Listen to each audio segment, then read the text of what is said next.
بسم اللہ الرحمن الرحیم۔ السلام علیکم ناظرین، کراچی کا علاقہ ہے منگو پیر، جہاں پر اینٹی انکروچمنٹ فورس کی جانب سے لینڈ مافیا اور قبضہ مافیا کے خلاف ایک شاندار کارروائی کی گئی ہے۔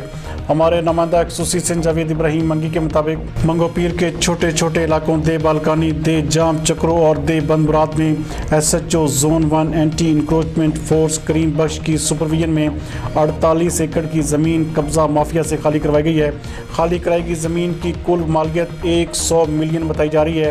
مختار کار منگو پیر کی مدعیت میں لینڈ مافیا منگو پیر کے خلاف ایف آئی آر کا اندراج بھی کروا دیا گیا ہے۔ اس حوالے سے بات کرتے ہوئے اینٹی انکروچمنٹ فورس کے ایس ایچ او کریم بخش کا کہنا تھا کہ ہمارا کام کمزوروں کی زمینوں کی حفاظت کرنا ہے۔ لینڈ مافیا کتنا بھی طاقتور اور بااثر کیوں نہ ہو، مگر قانون کے شکنجے سے نہیں بچ سکتا۔ ان کا کہنا تھا کہ عوام کی خدمت کے لیے اینٹی انکروچمنٹ فورس کے دروازے ہمیشہ کھلے ہیں۔